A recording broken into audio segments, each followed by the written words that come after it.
राशिद असल में मेरी दोस्त सनम का बेटा था और वो मेरे कमरे में आ चुका था, लेकिन मैं उसके बारे में जान ही नहीं पाई। जब मैं बेलिबास थी तो वो खिड़की से मुझे देख रहा था। मैं सोच में पड़ गई, आखिर अब क्या होगा। वो कमरे में बिल्कुल मेरे सामने खड़ा था और उसने कहा, आंटी आज मैं सब कुछ करना चाहता हूँ। मैं बहुत ही ज्यादा परेशान होगी। उसने फोरा ही मुझे डिडिका दिया। मैं बेड पर गिर पड़ी और वह बिल्कुल मेरे ऊपर आ चुका था और मैं अब अपने मुंह को उसके मुंह से हटाना चाहती थी। मेरा नाम सहर है। सनम मेरी टीचर थी। मैं अक्सर अपने टीचर के पास जाती थी क्योंकि मैं भी एक स्टूडेंट मुख्तलिफ किस्म की असाइनमेंट बनाने के लिए सनम की मुझे अक्सर ज़रूरत पड़ती थी। सनम अब मेरी बहुत अच्छी दोस्त सहेली बन चुकी थी और मैं अक्सर सनम के घर में रात भी लेती थी।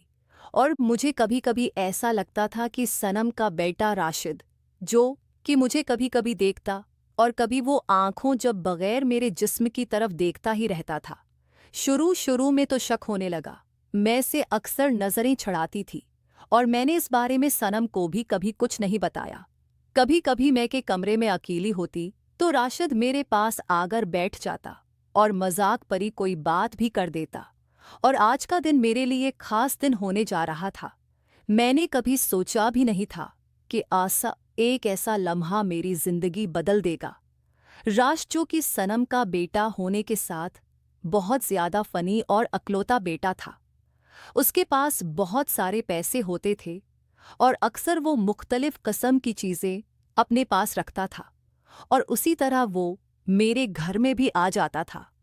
मुझे नहीं पता था कि उसने मेरे घर में मुख्तलिफ किस्म के कैमरे लगाए हुए और कैमरों के ज़रिए वो मुझे अक्सर देखता रहता है। मैं अभी स्टूडेंट ही थी। मेरे घर वाले कभी घर होते, कभी वो दूसरे शहर चल जाते, लेकिन मेरी पढ़ाई की वजह से मैं ज़्यादा देर घर पर ही रहती। अब मैं भी एक स्टूडेंट थी और इसलिए मैं अपना ख्याल खुद रखती और राशिद मुझे अक्सर कैमरों के ज़रिए देखता रहता।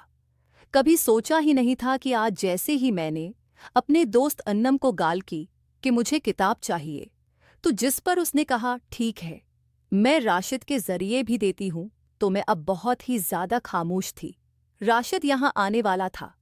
राशिद मुझे अजीब नज़र से देखता था और राशिद की नज़र तो शुरू से ही मुझ पर बरी थी, लेकिन मैं अब इस बारे में सोचने पर मजबूर थी।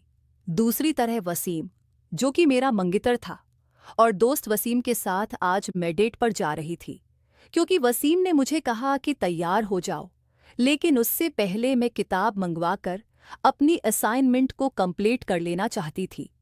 बस टाइम था, इसलिए मैं फ्रेश होने के लिए वॉशरूम चली गई। वॉशरूम जाने के बाद अब मैं जैसे ही अपने कमरे में आई, अभी तक मैंने कपड़े तब्दील नहीं किया थे।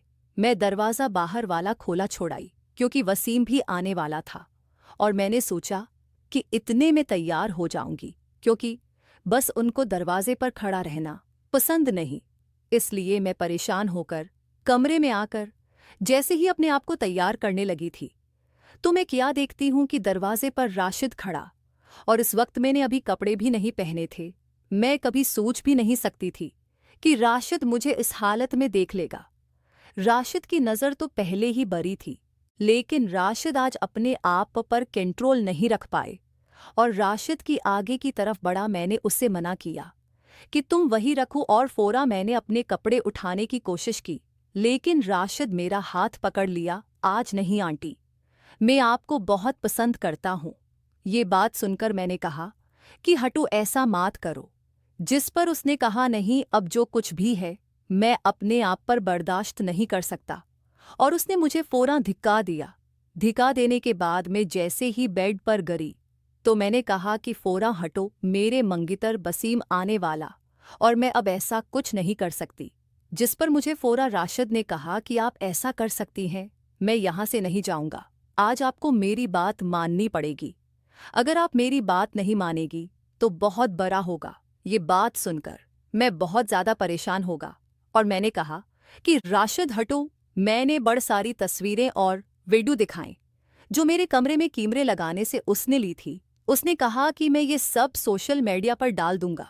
कि अगर आपने मेरी बात न मानी, मैंने कहा कि आज रहने दो, आज ऐसा कुछ नहीं हो सकता, क्योंकि मेरे मंगेतर आने वाला है और इसलिए पहले तुम यहाँ से चले जाओ खुदा के लिए।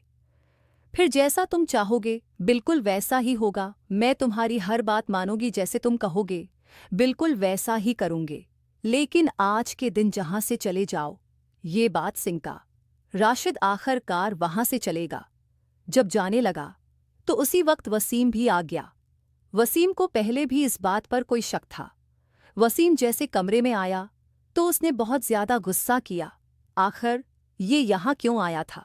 जिस पर मैंने कहा कि मैंने कोई तलक, ऐसा हो ही नहीं सकता। वो तो बच्चा है और उससे मेरा भला, ऐसा कोई तलक कैसे हो सकता? ये बात सुनकर वसीम कहता है कि ये लड़का मुझे ठीक नहीं लगता और मैं नहीं चाहता कि आइंदा कभी भी ये यहाँ पर आए। तुम्हें यहाँ उससे बुलाना ही नहीं चाहिए था, सकीने के ते का नहीं चाहिए था। लेकिन मैं काफी खूबसूरत लग रही थी और वसीम वहां से आगे बढ़ो फोरा मुझे गले लगा ले। और इस तरह मेरी खूबसूरती की वजह से उस वक्त जो टॉपिक चेंज हो गया। नहीं तो वुस होता है कि शादी से पहले अगर सब कुछ हो जाए तो फिर बाज दबा शादी नहीं करते। इसलिए मैं इन वसीम को मना कर रही थी और वसीम ने कहा कि कुछ नहीं होता, मैं बस थोड़ा सा प्यार करना चाहता हूँ, थोड़ा सा खेल खेलना चाहता हूँ। जिस पर मैंने वसीम को साफ इनकार कर दिया, क्योंकि मेरे जहन में अभी तक राशिद की बातें ही घूम रही थी। राशिद यहाँ से चला तो गया था, लेकिन उसकी पिक्चर वीडियो में भी मैं चाहती थी कि वह फ़िलहाल कोई ऐसा मीच मत न खुलूं, तो वही है बेहतर है। वसीम को मैंने कहा कि मुझे बहुत भूख लग रही है। मैंने वसीम को एक बार फिर कहा कि पहले खाना खाना लेते हैं, उसके बाद इस टॉपिक पर बात करेंगे। वसीम भी बाज़द हो चुका था। मुझे अब अपने आप को उनसे बचाना था। आज रात तुम्हारे साथ यहाँ पर ही रहूंगा। जिस पर मैंने कहा ऐसा नहीं हो सकता, आज तो घर वाले भी वापस आ जाएंगे। जिस पर वसीम ने कहा नहीं नहीं, मेरा राब्ता हो चुका, आंटी आज घर पर नहीं आने वाली, इसलिए मैं इस बारे में कोई बात नहीं सुनना चाहता। बस आज ही हम एक साथ रहेंगे। मैं बहुत ही ज्यादा परेशान होगा। वसीम को मना करने लगी और मैंने साफ इनकार कर दिया। नहीं, आज मेरा दिल